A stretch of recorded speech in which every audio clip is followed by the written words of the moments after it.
मधुमक्खी के हमले के दौरान खुद को कैसे बचाएं? दोस्तों, खुद को बुद्धिमान समझने वाले लोग अक्सर बच्चों को यह बताते हैं कि मधुमक्खी को जब परेशान करो तभी वो काटती है। और आपने भी बचपन में इस तरह की बातें पक्का सुनी होंगी, जिसे आप लोगों ने मान भी लिया होगा।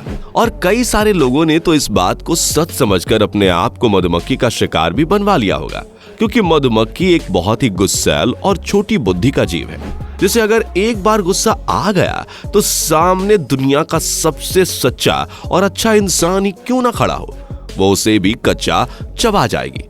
तभी तो एक बार सड़क पर चलते वक्त पास खड़े एक लड़के ने जब मधुमक्खी के छत्ते पर पत्थर मारा तो मुझे और मेरे दोस्तों को लगा कि यार हमने तो कुछ किया ही नहीं, मधुमक्खी हमें नहीं काटेगी। लेकिन मधुमक्खियों को क्या पता कि कौन दोषी और कौन निर्दोष। उसके सामने जो भी आया उन्होंने उसको बहुत ही बुरी तरीके से काटा। ऐसे में अगर आपके सामने इस तरह की सिचुएशन आ जाए तो आप क्या करें और किस तरह से खुद को मधुमक्खियों का शिकार होने से बचा सकते हैं? दोस्तों, मधुमक्खी एक ऐसा जीव है जो दुनिया के सभी हिस्सों में पाया जाता है। भारत में तो गांव और खेतों से लेकर शहर के पार्कों और पुरानी इमारतों तक में कहीं भी मधुमक्खी अपना छत्ता बनाकर रहने लगती है। कई बार तो मधुमक्खी लोगों के घरों में अपना छत्ता बना लेती है। मधुमक्खी जैसा ही एक और जीव यानी कि येलो जैकेट मक्खी, जिसे हिंदी में बीरर, बर या ततैया भी कहा जाता है, ये भी इंसान को अपने डंक से रुला देती है। लेकिन येलो जैकेट मक्खियां बहुत ही छोटे समूह में रहती हैं, इसलिए इन्हें कम घातक कहा जा सकता है। वहीं इसके विपरीत मधुमक्खियां एक साथ लाखों की संख्या में रहती हैं और मिलकर हमला करती हैं। यही वजह है कि मधुमक्खियां बहुत ही ज्यादा घातक और कई बार तो जानलेवा भी साबित हो जाती हैं, क्योंकि अगर किसी इंसान को एक साथ 500 से भी ज्यादा संख्या में मधुमक्खी काट लें तो उसकी जान भी जा सकती है। वहीं कुछ लोग मधुमक्खी के जहर से एलर्जिक भी होते हैं। ऐसे लोगों को अगर 2-4 मधुमक्खी भी काट ले तो उनकी जान के लाले पड़ सकते हैं। पर ऐसे बहुत से लोग हैं जो मधुमक्खी के जहर से एलर्जी के कारण अपनी जान से हाथ धो बैठते हैं। अब यहाँ पर सबसे बड़ा सवाल यही खड़ा होता है कि अगर मधुमक्खी अचानक से हमारे ऊपर हमला कर दे तो हम किस तरह से खुद को बचा सकते हैं? दोस्तों, आप लोगों ने कई बार देखा होगा कि मधुमक्खियों का झुंड हवा में 25 से 40 फीट की ऊंचाई पर उड़कर जा रहा होता है। वैसे तो उन मधुमक्खियों का आपका काटने का कोई इरादा नहीं होता है, वो तो अपने लिए छत्ता बनाने की नई जगह ढूंढ रही होती हैं। लेकिन लगातार उड़ते रहने की वजह से परेशान मधुमक्खियां काफी गुस्से में हो जाती हैं और इसी कारण जैसे ही मधुमक्खी किसी भी चलती फिरती चीज से खतरा महसूस करती हैं तो हमला कर बैठती हैं। ऐसे में इस बात का हमेशा ध्यान रखें कि अगर आपके ऊपर से मधुमक्खी का कोई झुंड गुजरे तो आप तुरंत जमीन पर छाती के बल लेट जाएं और कोई भी प्रतिक्रिया ना करें। मधुमक्खियां कुछ ही समय में आगे की तरफ निकल जाएंगी, क्योंकि अगर आपने उन मधुमक्खियों को छेड़ने की कोशिश करी या फिर उन्हें भगाने के लिए कुछ फेंका तो मधुमक्खियां और भी ज्यादा गुस्से में आ जाएंगी और फिर वो ऐसा हाल करेंगी कि पूरी जिंदगी नहीं भूलेंगे। हम तो ये भी कहेंगे कि मधुमक्खी को खतरा महसूस ना हो तो उसके लिए आप जमीन पर लेटें तो कुछ सेकंड्स के लिए अपनी सांस भी रोक लें, क्योंकि आपकी सांस से होने वाली हलचल को भी ये मधुमक्खियां कई मीटर दूर से भांप सकती हैं और बिना वजह आप पर हमला बोल सकती हैं। मधुमक्खियों को अपना डंक बहुत ही प्यारा होता है, क्योंकि किसी भी जीव को काटने के बाद मधुमक्खियों का डंक उनके खुद के शरीर से उखड़ जाता है, जिससे मधुमक्खी मारी जाती है। ऐसे में ये मधुमक्खियां काटने से पहले ही आमतौर पर चेतावनी जरूर देती हैं और चेतावनी देने के लिए 1 या 2 मधुमक्खी छत्ते से बाहर आती है और आपके इर्द गिर्द भिनभिनाने लगती है। अगर ऐसा हो तो आप तुरंत उस जगह से दूर चले जाएं, क्योंकि आपके इर्द गिर्द मंडराती ये मधुमक्खियां छत्ते में वापस जाकर सैनिक मधुमक्खियों से आपकी शिकायत करेंगी और फिर सैनिक मधुमक्खियां बिना देरी किए तुरंत आपके ऊपर हमला कर देंगी। ऐसे में जब कोई मधुमक्खी आपके चारों ओर भिन्न भिन्न की आवाज निकालते हुए दिखे तो ना उस मधुमक्खी को खुद से दूर भगाएं और ना ही वहां पर खड़े रहें, बल्कि तुरंत उस जगह से 9-2-11 हो जाएं।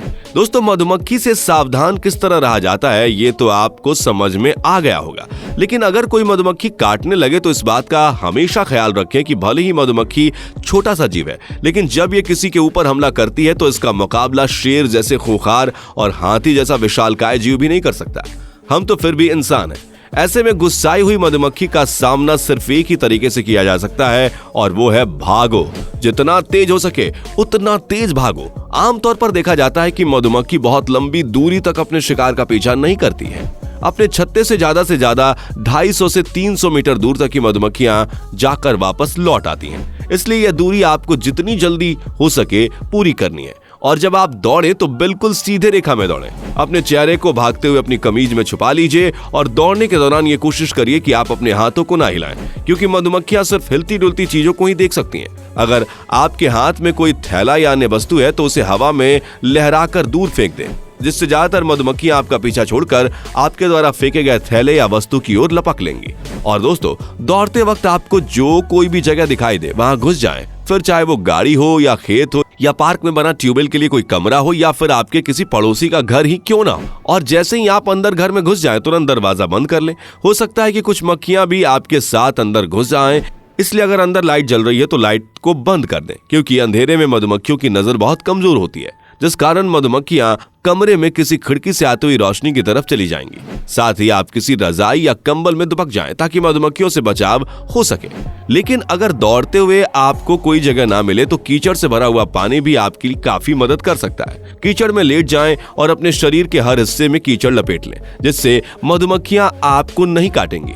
पर दोस्तों, अगर इन सब के बावजूद भी कोई मधुमक्खी आपको काट ले तो सबसे पहले ये जांच करें कि आपको किन किन जगहों पर काटा गया है। अच्छी बात यह है कि एक स्वस्थ इंसान जो मधुमक्खी के जहर के प्रति एलर्जिक नहीं है, वो सैकड़ों मधुमक्खियों का डंक झेल सकता है। इसलिए बिना घबराए शरीर में फंसे मधुमक्खियों के कांटों को निकालें, क्योंकि ये कांटे लगातार शरीर में जहर छोड़ते रहते हैं। फिर आप काटे हुए जख्मों पर बर्फ लगाकर दर्द को कम कर सकते हैं। किसी रुई को डीजल या मिट्टी के तेल में डुबोकर डंक वाली जगह पर लगाने से दर्द से तुरंत राहत मिलती है और इस उपाय को करने से सूजन भी कम होती है। साथ ही शहद, अचार, सिरका, बेकिंग सोडा और टूथपेस्ट लगाने से भी डंक और सूजन से राहत मिलती है। कुछ लोग लोहा रगड़ने की भी सलाह देते हैं, लेकिन ऐसा करने से आपका जख्म बढ़ सकता है, इसलिए सावधान रहें। और यह सारे उपाय करने के बाद अगर आपको सांस लेने में तकलीफ हो, शरीर में रैसेज हो और बहुत ही तेज खुजली होने लग जाए तो बिना एक पल की देरी किए तुरंत डॉक्टर से संपर्क करें।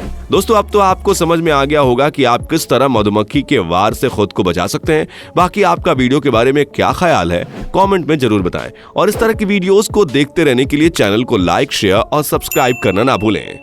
दोस्तों, आपको स्क्रीन पर 2 और वीडियोस दिखाई दे रही हैं, जिसे देखने के लिए स्क्रीन पर क्लिक करें।